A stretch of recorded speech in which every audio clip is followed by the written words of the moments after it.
नमस्कार,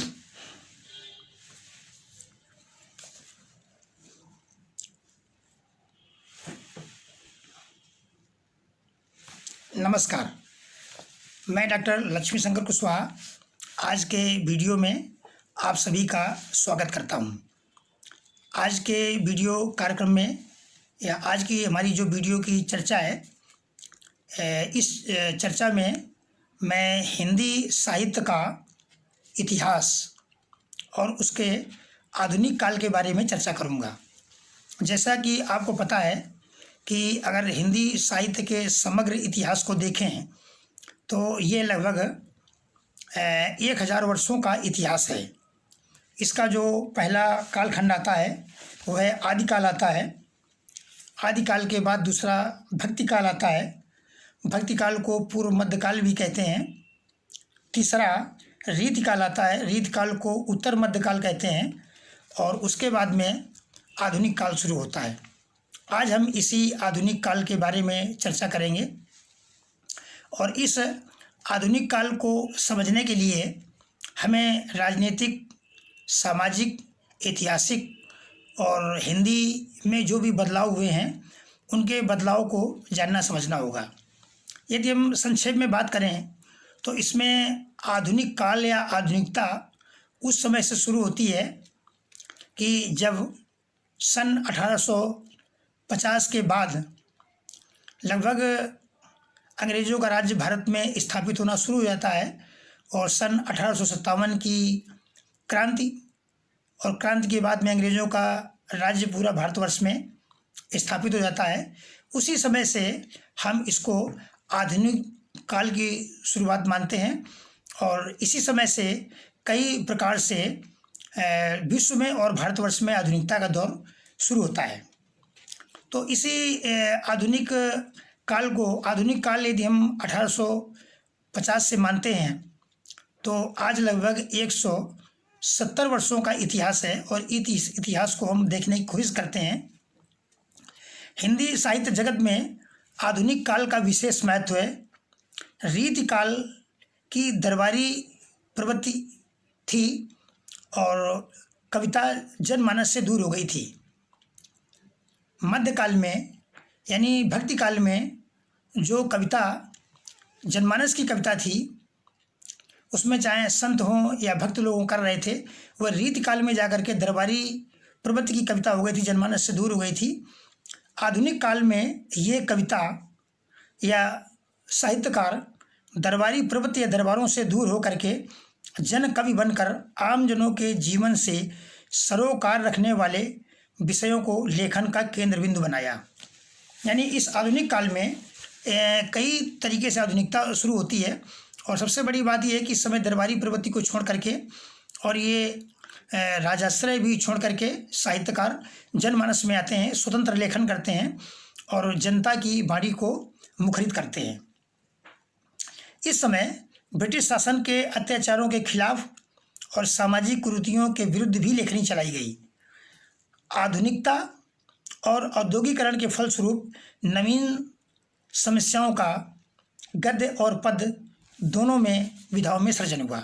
यानी जो भी सामाजिक कुरीतियाँ थीं, औद्योगिकरण थे, उससे संबंधित जो समस्याएं थीं, यानी जो चेतना थी, आधुनिक काल में उसका गद्य में भी लेखन हुआ और पद्य में भी लेखन हुआ। अब आते हैं आधुनिक, हमारा जो हिंदी साहित्य है आधुनिक, तो इसका मैं विभाजन की ओर यदि मैं बात करता हूँ तो मैं इसमें देखता हूँ कि आधुनिक काल में अगर धारा विशेष या साहित्य विशेष में किसी कवि या लेखक ने विशेष योगदान दिया है तो वो युग या समय या वो धारा उसी के नाम पर हो गई है और उसको नेतृत्व करने वाले व्यक्ति या साहित्यकार को उसको युग का प्रवर्तक कहा गया। तो आप इसमें देखेंगे कि इस काल में कई कवि हैं, साहित्यकार हैं जो युग प्रवर्तक हुए हैं और उन्हीं के नाम पर युग भी इसमें रखे गए हैं। तो इस साहित्य का युगीन विभाजन भी हम देख सकते हैं। तो इसका जो पहला शुरू होता है, पहला युग है भारतेंदु युग, द्विवेदी युग, इसके बाद में छायावादी युग, प्रगतिवादी युग, प्रयोगवादी युग, नई कविता, समकालीन और उत्तर आधुनिक साहित्य। ये पूरा इस प्रकार से ये क्रम है और इस क्रम से साहित्य का विकास होता रहा और विभिन्न वाद या विभिन्न धाराओं में साहित्य का सृजन होता रहा। प्रस्तुत वीडियो में व्याख्यान केवल भारतेंदु युग से प्रयोगवाद तक की ही चर्चा की जा रही है, क्योंकि वीडियो बहुत लंबा हो जाएगा। तो ये एक पार्ट में होगा और इसका अगला जो पार्ट आएगा वो उसका दूसरा पार्ट भी मैं बनाऊंगा। तो वो नई कविता से लेकर के और उत्तर आधुनिक साहित्य तक के बारे में उसमें चर्चा की जाएगी। तो यानी कहने का मतलब शेष चर्चा अगले वीडियो में की जाएगी। अब भारतेंदु युग। भारतेंदु युग ये सन 1850 से लेकर के 1900 तक का भारतेंदु युग माना गया है। भारतेंदु का जन्म 1850 में हुआ और उसी के समय से साहित्य में नवीनताएं भी शुरू हुई। भारतेंदु ने अल्प आयु में ही साहित्य सृजन शुरू कर दिया। इससे तमाम चीज़ों से और इन्होंने अपने युग का नेतृत्व भी किया।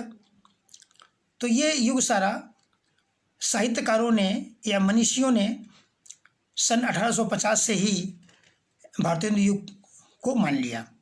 तो भारतेंदु युग का समय 1850 से सन 1900 तक का होता है। अब भारतेंदु का जो योगदान है वो बहुत ज़्यादा है हिंदी साहित्य के लिए।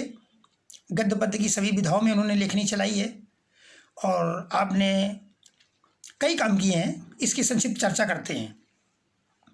आधुनिक काल में भारतेंदु युग में साहित्यिक क्षेत्र में नवीनता का उन्मेष होता है, यानी नवीनता का आगमन होता है जो परवर्ती युगों में विकसित होता रहा। यानी भारतेंदु के युग में जो चीज़ें शुरुआत हुई वो बाद के जो युग आए, इनके परवर्ती युग बाद में आए, उसमें वो चीज़ें विकसित होती रही, यानी उसका डेवलपमेंट होता रहा और उसी धारा में साहित्य सृजन भी हुआ। भारतेंदु युगीन समय में भारतेंदु हरिश्चंद्र प्रमुख कवि रहे हैं। साहित्य में आधुनिकता के प्रवर्तन में आपका अप्रतिम योगदान रहा है, इसीलिए इस युग को भारतेंदु युग की संज्ञा दी गई है। आपने कवि वचन सुधा नामक पत्रिका का प्रकाशन किया और कालांतर में भारतेंदु हरिश्चंद्र मैगजीन का भी आपने प्रकाशन किया। भारतेंदु हरिश्चंद्र और भारतेंदु मंडल के अन्य कवियों द्वारा राष्ट्रीयता, सामाजिक चेतना, भक्ति भावना, हास्य व्यंग्य आदि पर लेखनी चलाई गई या इस पर साहित्य लिखा गया। भारतेंदु ने स्वयं अंधेर नगरी में ब्रिटिश राज्य पर कटाक्ष किया और काफ़ी तीखा व्यंग्य किया। यही ये नवीनता है कि रीतिकाल में जो काफ़ी कुछ कथ्य या विषय वस्तु पौराणिक हुआ करते थे, अभी इसमें नवीनता ये हुई कि आज़ादी से मुक्ति पाने के लिए सरकार पर भी भारतेंदु हरिश्चंद्र ने कटाक्ष करना शुरू किया। इस समय गद्य और पद्य दोनों में खड़ी बोली का प्रयोग होने लगा। यद्यपि भारतेंदु ने कुछ साहित्य ब्रजभाषा में भी किया था, लेकिन भारतेंदु के समय में ही खड़ी बोली का प्रयोग गद्य और पद्य दोनों में होने लगा था और भारतेंदु हरिश्चंद्र ने भी इन्होंने काफ़ी हिंदी में साहित्य का सृजन किया और इनके जो सहयोगी थे, यानी इनके जो समकालीन कवि थे, जिन्हें हम भारतेंदु मंडल के कवि भी कहते हैं, उन्होंने भी खड़ी बोली में रचनाएं शुरू की। भारतेंदु स्वयं कवि होने के साथ साथ नाटककार भी रहे हैं। आपने नाटकों में अभिनय भी किया है। हिंदी की सेवा में सर्वस्व निछावर करके भारतेंदु राजा से रंग बन गए। आपने हिंदी साहित्य में कथ्य और शिल्प में नवीनता का सूत्रपात किया है। ये अगर देखा जाए मोटा मोटा और संक्षिप्त में भारतेंदु हरिश्चंद्र का ये योगदान है। अब दूसरा इसमें युग शुरू होता है द्विवेदी युग। द्विवेदी युग शुरू होता है सन 1900 से 1920 तक। इसको कुछ विद्वान सन 1918 तक भी मानते हैं, लेकिन कुछ लोग इसको 1920 तक मानते हैं। तो हम यहाँ पर सन 1900 से 1920 तक का द्विवेदी युग मानते हैं। द्विवेदी युग के प्रवर्तक कवि महावीर प्रसाद द्विवेदी जी हैं। द्विवेदी जी के साहित्यिक अवदान को ध्यान में रख करके इस युग को द्विवेदी युग की संज्ञा दी गई। महावीर प्रसाद द्विवेदी ने इस युग को रीतिकालीन प्रवृत्तियों से मुक्त कराकर आधुनिकता की ओर उन्मुख किया। आपने सरस्वती पत्रिका का संपादन भी किया और सरस्वती पत्रिका के माध्यम से भाषागत सुधार में विशेष ध्यान दिया। आप स्वयं भी हिंदी भाषा के पक्षधर थे, शुद्धिकरण के पक्षधर थे और आपके मैगजीन में जो अन्य कवियों की या लेखकों की रचनाएं छपती थी उसमें भी आप सुधार किया करते थे। तो आपने काफ़ी भाषागत सुधार पर ध्यान दिया और इसीलिए इस युग को एक सुधार काल भी कहते हैं। देश प्रेम की भावना, सामाजिक समस्याओं पर इस युग में काफ़ी साहित्य सृजन हुआ। द्विवेदी युग के कवियों में अगर प्रमुख रूप से देखा जाए तो राष्ट्र कवि मैथिली शरण गुप्त, इसके बाद में अयोध्या सिंह उपाध्याय, रामनरेश त्रिपाठी, गया प्रसाद स्नेही, गोपाल शरण गुप्त एवं लोचन प्रसाद पांडे हैं। इसके बाद में कुछ अन्य भी कवि हैं। तो जब द्विवेदी युग का अलग से वीडियो बनाया जाएगा तब उसमें विशेष रूप से चर्चा की जाएगी। और वैसे मैंने पूर्व में एक आचार्य महावीर प्रसाद द्विवेदी पर एक वीडियो बनाया है, आप लोग उसको देख सकते हैं, उसमें काफ़ी कुछ दिया गया है। इस युग में, द्विवेदी युग में, यानी इस युग में साकेत जो कि मैथिली शरण गुप्त द्वारा रचित हुआ एवं प्रिय प्रवास हरिऔध द्वारा, ये दो इस युग में महाकाव्यों का भी सृजन हुआ। इस युग में काव्य भाषा के लिए खड़ी बोली का प्रयोग हुआ।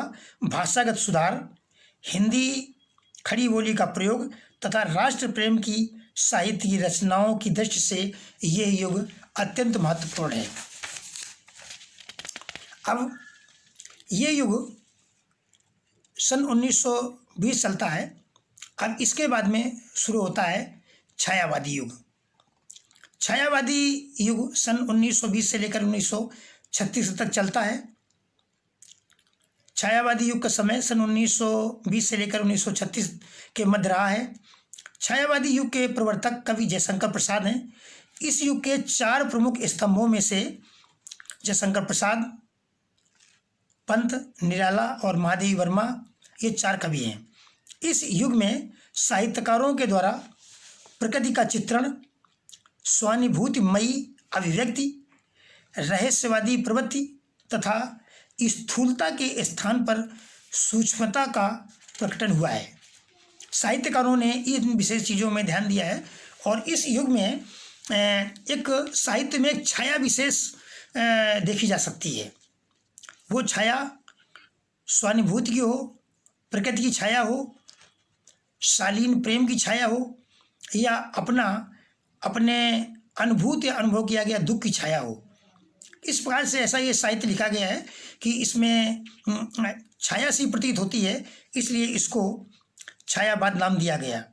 डॉक्टर नगेंद्र ने छायावाद को स्थूल के प्रति सूक्ष्म का विद्रोह कहा है। स्वयं जयशंकर प्रसाद के अनुसार कविता के क्षेत्र में पौराणिक युग की किसी घटना अथवा देश विदेश की सुंदरता के वायु वर्णन से भिन्न जब वेदना के आधार पर स्वानुभूतिमयी अभिव्यक्ति होने लगे तब हिंदी में उसे छायावाद के नाम से अभिहित किया गया। यहाँ पर छायावाद में एक ये बात उल्लेखनीय है कि छायावाद की भाषा इतनी मानक है, छायावादी कवियों का ज्ञान इतना अच्छा है या उनकी लेखनी इतनी अच्छी है, साहित्य का इतना मानक है कि इसको पढ़ना भी कठिन है और पढ़ाना भी कठिन है। इसमें जितने भी इसमें कठिन शब्द आए हैं वो छात्रों के लिए भी कठिन है और ठीक से पढ़ाने वालों के लिए भी आसान नहीं है। आप आगे देखिएगा कि यदि यही चीज़ें जो मैं आगे एक्सप्लेन करने जा रहा हूँ अगर ये सामान्य शब्दों में, सामान्य भाषा में होती तो शायद आम व्यक्ति और सामान्य छात्र भी समझता, लेकिन इसमें शब्दावली इतनी कठिन है, क्लिष्ट है कि आपको भी महसूस होगा। ध्वन्यात्मकता, लाक्षणिकता, सौंदर्यमय प्रतीक, विधान तथा उपचार के साथ स्वानुभूति की विवृत छायावाद की विशेषताएं हैं। ये इतनी चीज़ें ये छायावाद की विशेषताएं हैं। महादेवी वर्मा के अनुसार देखिए महादेवी वर्मा ने क्या कहा है। महादेवी वर्मा कहती हैं छायावाद तत्वतः प्रकृति के बीच जीवन का उद्गीत है। आलोचक विद्वानों ने भी छायावाद को अपने अनुसार परिभाषित करने का प्रयास किया है। इसमें एक चीज़ जैसे मैंने अभी चर्चा की है कि छायावाद में दुख की भी अनुभूति है, तो आप इसमें छायावाद में जयशंकर प्रसाद की आंसू कृति और महादेवी वर्मा की मैं नीर भरी दुख की बदली, अगर ये आप देखेंगे तो आप ये पाएंगे कि ये इसमें दुखवाद की छाया है। इसी प्रकार से आप देखेंगे राष्ट्रवाद की, प्रेम की, शालीनता की आप बात देखेंगे तो इसमें देखेंगे बहुत चीज़ें इसमें विशेष छाया ही आपको प्रकट होती हुई नजर आएगी। छायावादी युग को आधुनिक कालीन साहित्य का स्वर्णिम युग माना गया है, क्योंकि इस युग में बड़े बड़े साहित्यकार और कामायनी जैसे विश्व प्रसिद्ध महाकाव्य की रचना हुई है। इस युग में प्रसाद पंत, निराला, महादेवी वर्मा जैसे बड़े बड़े साहित्यकार, महान साहित्यकार भी इस युग में आए हैं और उन्होंने बहुत ही विश्व प्रसिद्ध उन्होंने रचनाएं भी प्रस्तुत की हैं। इसी युग में प्रेम की शालीन अभिव्यक्ति हुई। आप प्रेम के बारे में यदि आप देखते हैं रीतिकाल में और उसके पीछे जाएंगे तो बहुत ही ऐसी अभिव्यक्ति हुई है कि जो परिवार के बीच में उसको व्यक्त करना बड़ा मुश्किल है, ऐसा नहीं करना चाहिए था। उसकी जो एक अच्छी सी अभिव्यक्ति हुई वो आकर के छायावादी युग में हुई, और छायावादी युग में प्रकृति के माध्यम से काफ़ी बातों की अभिव्यक्ति हुई है। और इसमें एक सबसे बड़ी और विशेषता है कि प्रलय के उपरांत पुनः सृजन की प्रेरणा की भी प्रतिष्ठा हुई है, और ये इस चीज़ को आप कामायनी में देख सकते हैं। इसके बाद मानवतावाद, राष्ट्रीयता, रहस्यमयता तथा दुखवाद पर श्रेष्ठ साहित्य का सृजन हुआ है। ये छायावाद की भी एक विशेषता है, या मोटे तौर पर हम इसको देख सकते हैं। सांस्कृतिक दृष्टि से भी इस युग के रचनाकारों का विशेष योगदान रहा है। स्वाधीनता की चेतना और गांधी दर्शन को भी समुचित स्थान मिला है। एक चीज़ और भी यहाँ पर उल्लेखनीय है या बताने योग्य है कि इसमें युग तो 10-15 साल के हैं या कोई युग 20 साल का है, लेकिन साहित्यकार का तो 30 साल 40 साल तक उसने सेवा की है। तो जो साहित्यकार जिस धारा के थे वो युग विशेष समाप्त हो जाने के बाद भी उसी धारा में साहित्य सृजन करते रहे, और ऐसा है कि कुछ साहित्यकारों ने अपनी धारा बदली और कुछ साहित्यकारों ने अपनी धारा नहीं बदली। तो अब इसके बाद हम देखते हैं प्रगतिवाद। अब इसके बाद में छायावाद का समापन 1936 में हो जाता है और इसके बाद में आता है प्रगतिवाद। प्रगतिवाद क्या है? प्रगतिवाद वो दर्शन है कि जैसे हम मार्क्सवादी जो विचारधारा है, शोषित गरीबों के प्रति सहानुभूति और पूंजीवाद का विरोध, समाजवाद की स्थापना, ये सारी जो चीज़ें हैं, ये दर्शन है। यही इसमें प्रगतिवाद का एक मूल केंद्र बिंदु है। तो अब इसको देखते हैं। छायावादी युग की समाप्ति के साथ ही सन 1936 में प्रगतिवादी साहित्यिक विचारधारा का सूत्रपात होता है, और यहीं पर लखनऊ में एक बड़ी सभा हुई थी प्रगतिशील लेखक संघ की। उसकी अध्यक्षता सन 1936 में ही मुंशी प्रेमचंद ने की थी। प्रगतिवाद का शुभारंभ सामाजिक चेतना पर आधारित मार्क्सवादी दर्शन पर आधारित साहित्यिक अभिव्यक्ति है। राजनीति के क्षेत्र में जो मार्क्सवादी विचारधारा है वही विचारधारा साहित्य के क्षेत्र में प्रगतिवाद है। भारतवर्ष में इस धारा का समय 1936 से लेकर 1943 तक पाया जाता है। ऐसा नहीं कि इसके बाद ये धारा समाप्त हुई, इसके बाद में दूसरे युग का आगमन होता है, नई धाराएं वो आती हैं, वो मुख्य हो जाती हैं, लेकिन ये प्रगतिवादी जो विचारधारा है, लेखन है, ये होता गौड़ है, लेकिन ये निरंतर किसी न किसी रूप में चलता रहता है। प्रगतिवादी कवि क्या चाहते हैं? वर्ग रहित यानी वर्ग न हो, शोषण रहित तथा समता मूलक समाज की स्थापना करना चाहते हैं। ये इनका मूल है। प्रगतिवादी कवियों में सूर्यकांत त्रिपाठी निराला, सुमित्रानंदन पंत, केदारनाथ अग्रवाल, रामविलास शर्मा, नागार्जुन, शिवमंगल सिंह सुमन, त्रिलोचन, मुक्तिबोध एवं नरेंद्र शर्मा जी प्रमुख हैं। यहाँ पर यह बात है, जैसे मैंने पिछले भी उल्लेख किया था कि निराला और पंत ये छायावादी युग में 4 स्तंभों में से 2 प्रमुख थे, लेकिन इन्होंने छायावाद के समापन के बाद ये प्रगतिवादी भी हो गए। इनको ऐसा लगा कि छायावाद की उतनी उपयोगिता नहीं है, इसलिए अब प्रगतिवादी लेखन भी होना चाहिए। तो पंत और निराला ये दो बड़े साहित्यकार छायावादी युग के ही आकर के और प्रगतिवादी हो गए, और बाद में प्रगतिवादी विचारों के पोषक हो गए। प्रगतिवादी साहित्य में शोषित और शोषक के बारे में साहित्य का सृजन किया गया है। शोषितों की पक्षधरता की गई है, यानी कहने का मतलब इसमें साहित्य का सृजन ऐसा हुआ गद्य पद्य में कि शोषक को दिखाया गया कैसे शोषण कर रहा है, और जो शोषित वर्ग है जिसका शोषण हो रहा है उसके बारे में संवेदना या उसकी पक्षधरता उसकी व्यक्त की गई है। मैं इसकी 2 लाइनें या 1 लाइन में पढ़ना चाहूँगा। श्वानों को मिलता दूध वस्त्र, भूखे बच्चे अकुलाते हैं। यानी इनके व्यक्त ये है कि समाज में ऐसी विडंबना है कि कुछ कुत्ते हैं, उनको दूध मिल रहा है, वस्त्र मिल रहा है, क्योंकि वो रईस के कुत्ते हैं, और जो गरीब का बच्चा है वो इतनी स्थिति खराब है कि उनके भूख से बच्चों का पेट चिपका जा रहा है और बच्चे अकुला रहे हैं, यानी इतनी स्थिति हो गई है। तो इस प्रकार का जो लेखन हुआ है गरीबों के प्रति संवेदना है और शोषित वर्ग के खिलाफ नफरत और उनके खिलाफ विद्रोह के स्वर हैं।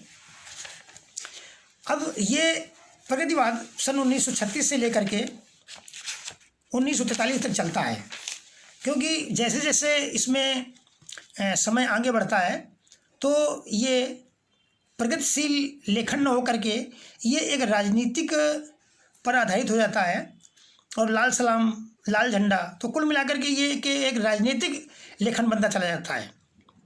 ऐसा लगता नहीं है कि ये साहित्यिक लेखन है और सामाजिक सरोकार से संबंधित है, ये एक राजनीतिक व्यक्ति होती चली गई। तो अब इसके बाद में इसके प्रगतिवाद के प्रतिक्रिया के स्वरूप प्रयोगवाद का उदय होता है। और प्रयोगवाद का उदय कब होता है? प्रगतिवाद के समापन के बाद प्रयोगवाद का आगमन होता है।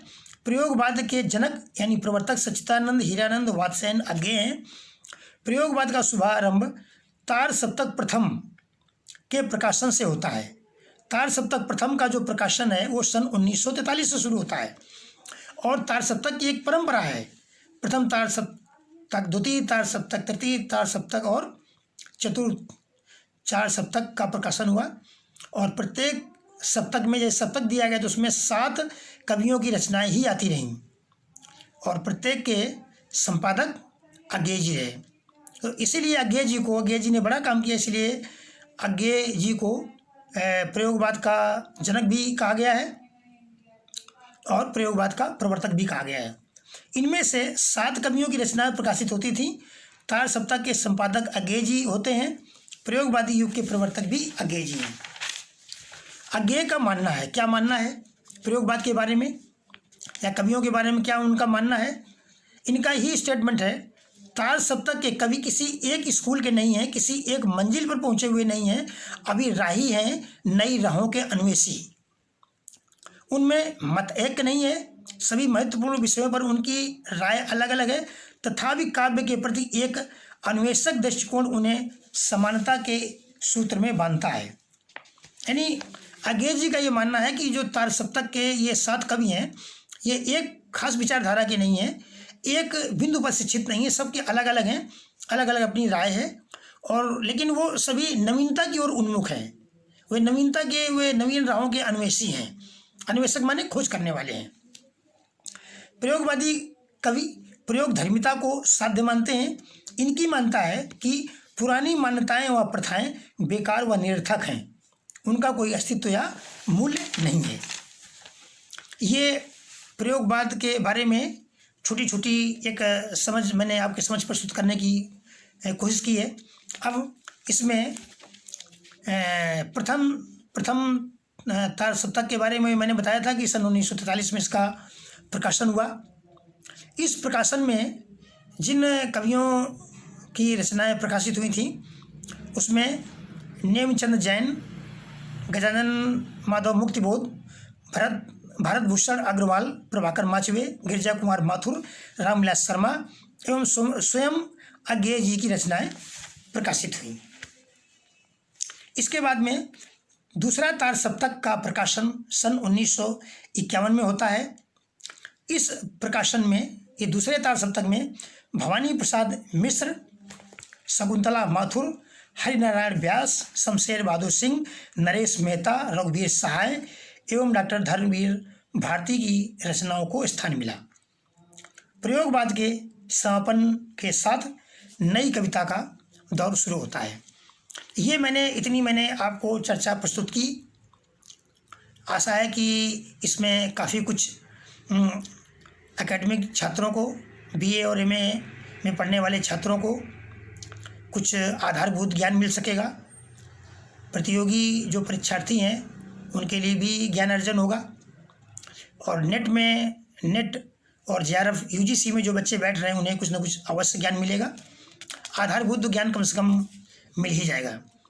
मेरा आपसे एक और आग्रह है कि इस वीडियो को आप एक बार देखें, 2 बार देखें, 3 बार देखें, वीडियो अवश्य समझ में आएगा। दूसरी बात यह है कि आप सभी से एक और अनुरोध है कि वीडियो अच्छा लगे तो आप इसको शेयर कीजिएगा ज़्यादा से ज़्यादा बच्चों को, ताकि हिंदी साहित्य में रुचि रखने वाले जो बच्चे हैं, जो बीए एमए के छात्र हैं, वो भी पढ़ सकें, समझ सकें। और दूसरा जो प्रतियोगी छात्र हैं वो भी आगे समझ सकें। मेरा वीडियो बनाने का प्रमुख उद्देश्य ये होता है कि मैं उनको सरल से सरल और आसान भाषा में समझाने की कोशिश कर सकूं। तो ये मेरा वीडियो, आज का मैं वीडियो यहीं समाप्त करता हूं। और आप सभी को वीडियो देखने के लिए, हमारे ब्लॉग पर आने के लिए थैंक यू सो मच। और आपसे अनुरोध है कि कृपया आप वीडियो को शेयर करते रहिए, फॉरवर्ड करते रहिए और आप लोग कमेंट भी कीजिए। और इसी के साथ थैंक यू वेरी मच। जय हिंद।